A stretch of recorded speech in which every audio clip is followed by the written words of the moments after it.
Welcome to the show, guys, and welcome to Thailand. And I've caught up with one of my long-lost buddies who's here to see me again. What can I say, Master? What can I say? Mark Gehry, welcome to the show.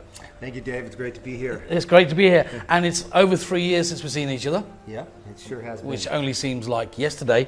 But what brings you to Thailand again? A few things. I'm here for the World Martial Arts Masters Hall of Fame and also to promote the new movie that was just released. Now, we came up to the Hall of Fame, which was in Bangkok. Yeah? And I mean, we had some great guys there. I mean, Dr. Robert Goldman, for instance. Yes, fantastic guy.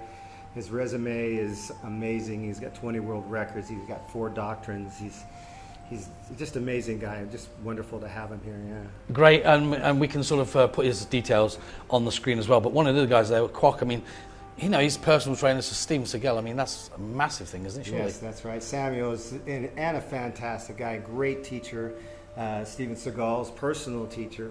He flies him all over the world to meet with him and teach him. Yeah, it was lovely to have him here. What about going from the Hall of Fame to the film that you've just done in Thailand? I mean, that was done in what, 2012? Yeah, 2012 was when we filmed it. It was just released about 2 months ago. But it's great to have it out and great to bring it back here. And the name of the film?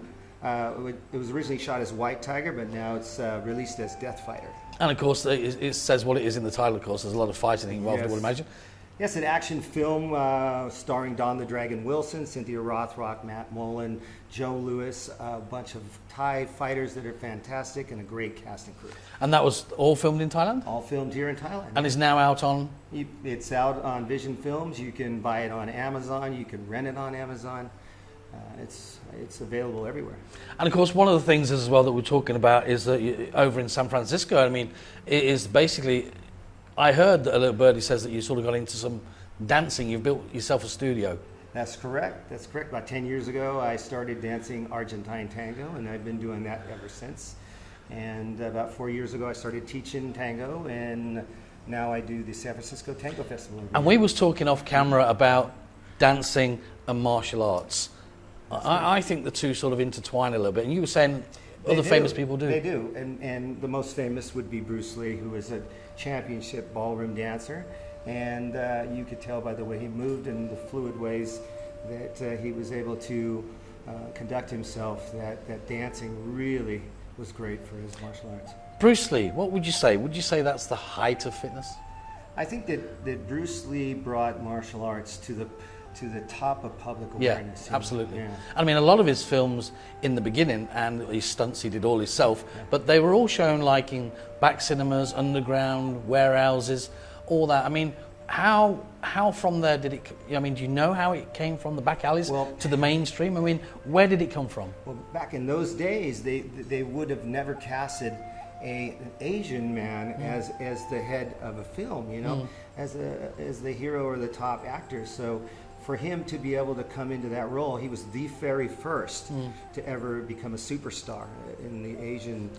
I mean, his films, iconic, of course. But I mean, then he went on to do like, he did some other stuff, didn't he? The Hornet, the Green Hornet, I remember, that was sort of Batman and Robin thing. But I didn't think that sort of suited him, and they tried to push him a bit too far, I think. Well, he started out as Kato Yeah, in the Green that's right, Hornet, yeah. and he pitched the show Kung Fu, Yeah. and which he was going to make him famous. But Hollywood was not ready to cast an Asian person in Kung Fu. So they gave it to Carradine. They give it to a white man, David David Carradine, and Yeah, played Carradine. Yeah, but then Bruce Lee went to Hong Kong and made those movies and made him the star that he's a legend. And also, when we talk about martial arts, of course, it's also self-discipline. I mean, as I said off camera, my son is now doing Taekwondo, which he basically does now. He's going through the stages and the self-discipline. You said all about this, that the discipline is, that's it. Yeah, that's where it all comes from. It is a fantastic, it's great to see your son doing Taekwondo because it is a fantastic art to teach discipline and the art of martial arts to young children.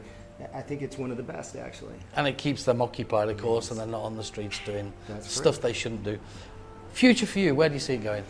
Future for me is to continue working on films, TV, and teaching. I love to teach martial arts, so traveling around the world and doing what I do. I mean, when I spoke to Dr. Robert Goldman about, like I said to him, you know, you get a lot of self-satisfaction from what you do, and he said to me, he doesn't see it like that. It just makes him happy, and that's it. He doesn't want to be in the spotlight. I mean, you must get a lot of self-satisfaction from seeing these guys from this age come up doing all their martial arts. It must be great. It is great. It is amazing to see some of the young children I worked with that are adults today, and now they have their own children in martial arts, and to meet them again and see how well they're doing. It's fantastic. And of course, before you go, I mean, if you've ever seen this Fight Quest, it was out on the Discovery Channel, and it's also been on repeat. It's been around the world, God knows how many times. But of course, you were sort of in on the first deal of that, weren't you? Yeah, that's right. I worked on the series, which was shown. We had 12 episodes, and I was a big part of the episode 12, which is in the United States, the only one we did there. And then I ended up traveling all around promoting the two main actors and fighters of the show. It was fantastic. Well, you've done a lot, and I admire what you've done, and I don't know how you fit it all into 24 hours a day, but I'll tell you what, it's great to see you again. There you go. Check him out, and of course, go onto Amazon and check out the new film, which is... Death Fighter. Death Fighter, there you go. Okay, there you go. Thanks a lot, guys. See you. Bye-bye.